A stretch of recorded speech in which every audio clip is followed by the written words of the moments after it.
Greetings. Have you ever been so scared when it came to money? Well, I found myself in $250,000 worth of debt with a baby, another one on the way, and no way out. From that moment forward, I was so scared that I delved into financial literacy and trying to learn how to make the best of the money that I was making. That 10 years later, I feel confident enough to be able to help you change your life and leave fear of money in the past. The first thing we have to recognize is that personal finance is personal. It is your money. So you have to be honest with yourself. As we go through these slides, I'm going to ask you to dream. And I don't mean to dream about your next car. I mean you to dream big about waking up with no anxiety when it comes to money and being confident that you are making the best decisions for today and for tomorrow. I'm going to help you develop a plan or at least give you the tools and some insight into what works best for me and what I've learned through my financial literacy journey. But at the end of the day, you need to keep your eye on the prize. You're going to stumble, we're going to make mistakes, and that's okay. It's life. But 1% today and 1% tomorrow, at the end of the day, you are much further along in your journey to financial independence and to live with a peaceful mind about your future if we start today. We need to know where you are. And the best tool that we have is to calculate your net worth. Now, your net worth is simply what you own minus what you owe. So we're going to take a list of assets or things that have value that are yours. That could be your house, it can be your car, it can be any kind of investments you had, it can be cash, it could be the furniture or even your bicycle. Things that have a money value to them that are yours. And from that list, we're going to subtract everything that we owe. Your credit cards, the loan that you got from your uncle, your student loans, your mortgage. And when we do all that math, you're left with where you are right now, your net worth. Once we know where you are, we can begin to decide what is the best way forward. And we've got to use a budget. I know it's a bad word, but with a little bit of practice, it's a wonderful tool. The couple things that you need to make sure that you know before you sit down and start developing your budget or a spending plan is you need to know how much money you make, how much money you spend, and then you need to decide which is a need and which is a want. Now, there are a few different types of budgets. Some of the most popular is a zero-based budget where you take the amount of income that you're going to make for that month and you give every dollar a purpose until there is nothing left. This is what I personally use, and I do it in an envelope system. That means I just get an envelope, or you can have a separate account, or any way you can divide the money. And this is the money that I have for groceries. This is the money that I have for gas for my car. This is a miscellaneous account because I know that my kids are going to get invited to a birthday and I'm going to need an extra dollar or two to pull out and to get a birthday present so they can enjoy themselves. I guess inflation's made it a little bit more than a buck, but the principle is the same. The next type of budget is a pay yourself first budget. This is where before you do anything else, you make sure that your financial future is taken care of. You take 10%, 15%, whatever you feel is appropriate, and you put it into long-term savings. And then you will allocate the rest of your money accordingly. You'll also see some types of budgets that have three numbers in a row. In this case, I wrote down 50, 20, 30. Now, a 50, 20, 30 budget simply means that 50% of your money goes to the things that you need. Your housing cost, your insurance, your telephone, your groceries, everything that is required for you to operate throughout the month. The next 20%, well, those are your savings goals. You're going to take 20% of your money and you're going to use it for savings or for debt payoff, whatever financial goals you have. And that last 30%, well, those are your wants. That's your Netflix. That's your vacations. Those are your concert tickets, eating at a restaurant. Anything that is not a bare bones necessity comes out of that 30%. As you get better at budgeting, you'll find that your money is going to make you have fun. I have a fun envelope in my budget. And at the end of the month, I look at that budget and there's still a couple $100 left in it. I look at my wife and I say, we need to have fun. That's what this money is for. So it gives me an excuse to live my life to the fullest. So we have our budget, we know what's coming in, we know what's supposed to go out. Now we need to look towards the future. We need to dream big because without a big why, there will be no big action. So we need to determine what are our goals.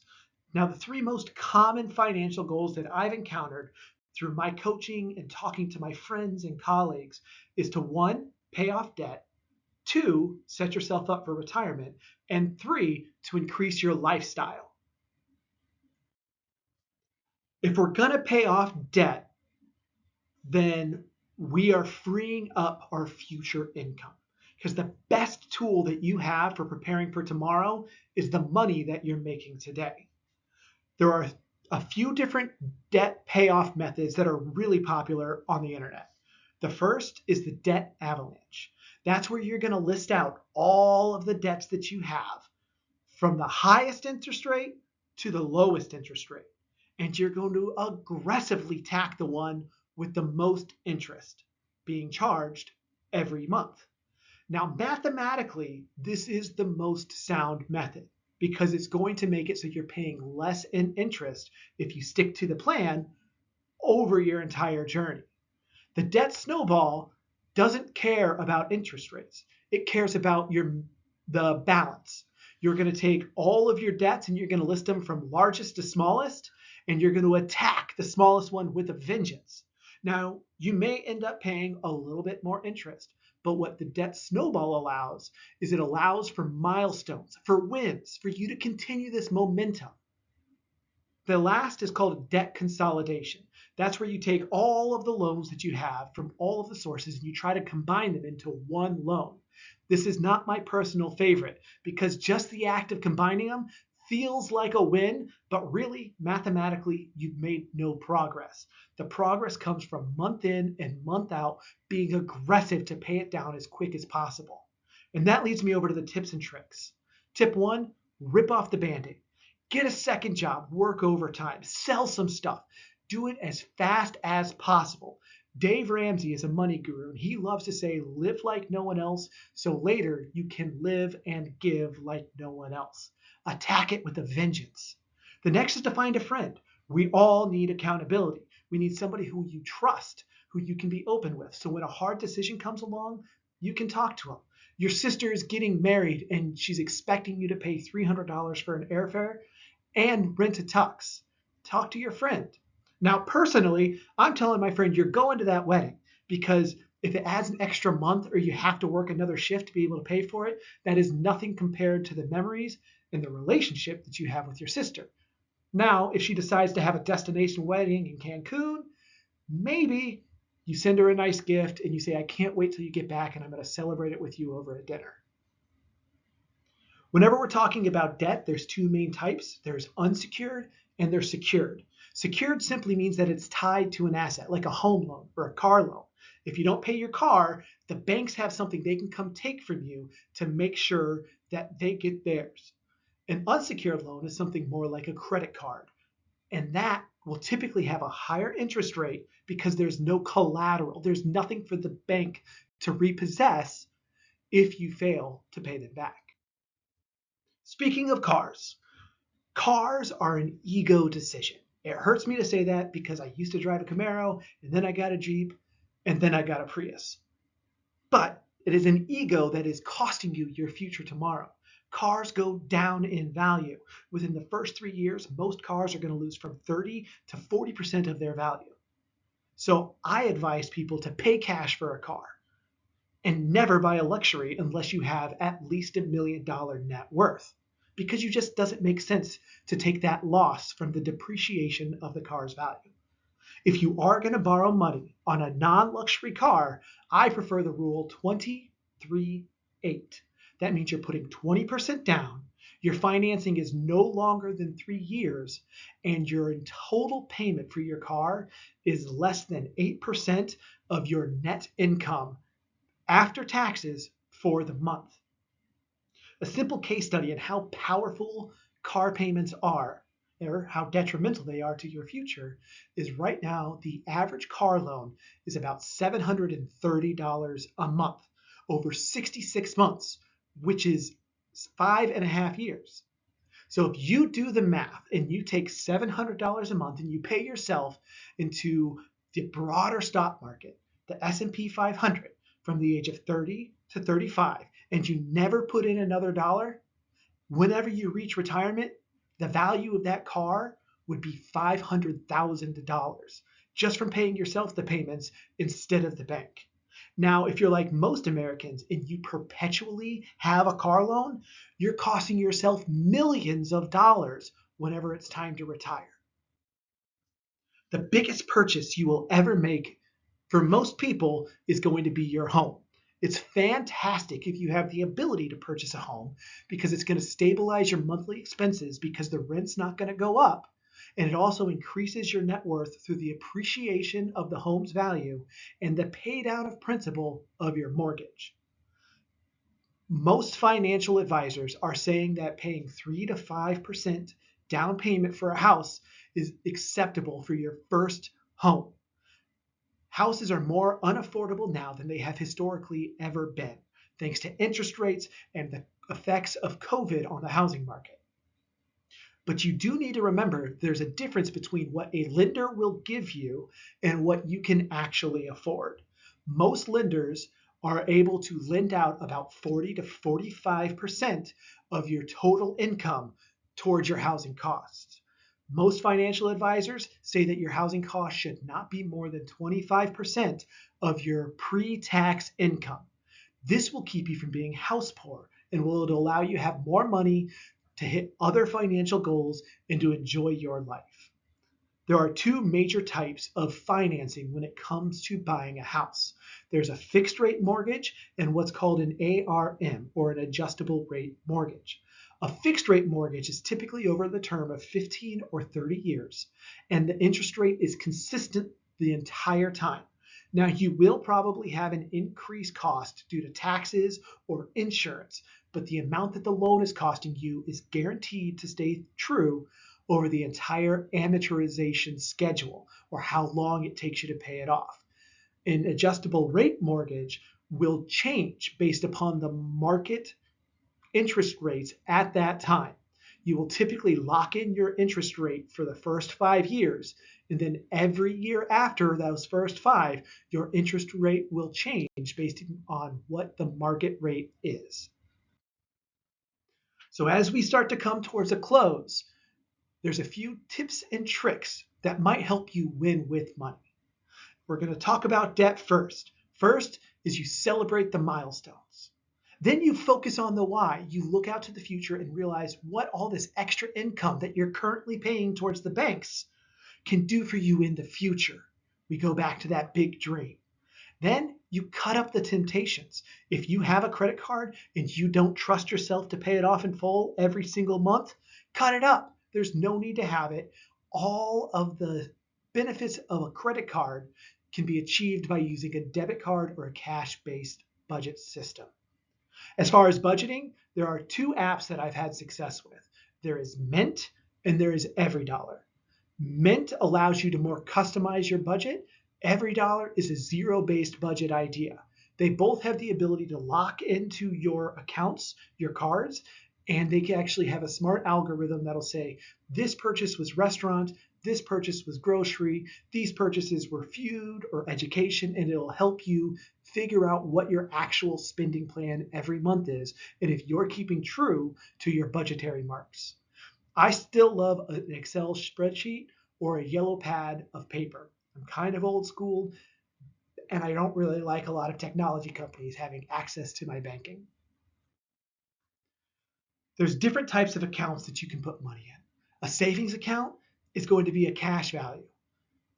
A checking account I use minimally. A checking account is just my day-to-day transactions. We never let the balance get too big.